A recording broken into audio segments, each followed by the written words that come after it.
Okay, here we have a regular portable cassette player. My son purchased on eBay.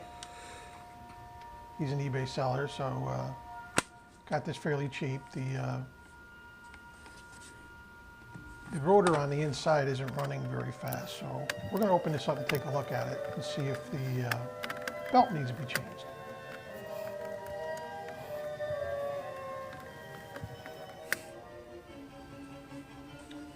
Okay, let's get this thing open. There you are, pretty simple. One belt, easy access. These belts are like a neoprene rubber. They last fairly long. However, they stretch over time and they thin out. So let's change this one out.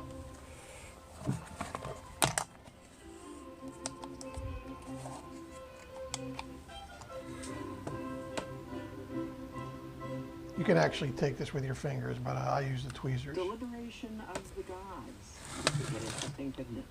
So let's compare the old to the new. The new ones I bought on Amazon. Got like 30 of them for like $7. All different sizes.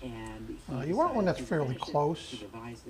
The one on the right I think I'm going to use. The ones on the left are a little too small. Put a small one on there and it's going to bend or stress the shaft of the motor, which over time will make it run even worse. Very simple. Just strap it right on.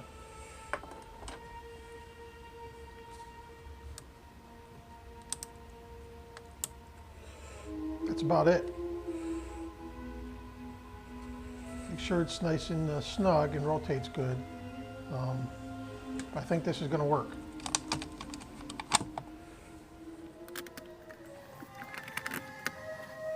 Just got to tighten down the screws to get the cabinet back on and put a battery in. Some people say to use a rubber band. It's cheaper. Yeah, it may be cheaper, but rubber band is not like neoprene rubber. It doesn't last, it dries out, and you're just going to end up replacing it. Not really the right thing to do. Okay, let's turn this on. And there we go.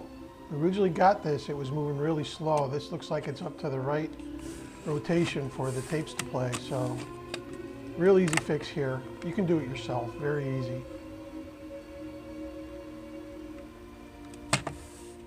That was too simple. All right. Good luck with your change out, and please like and subscribe.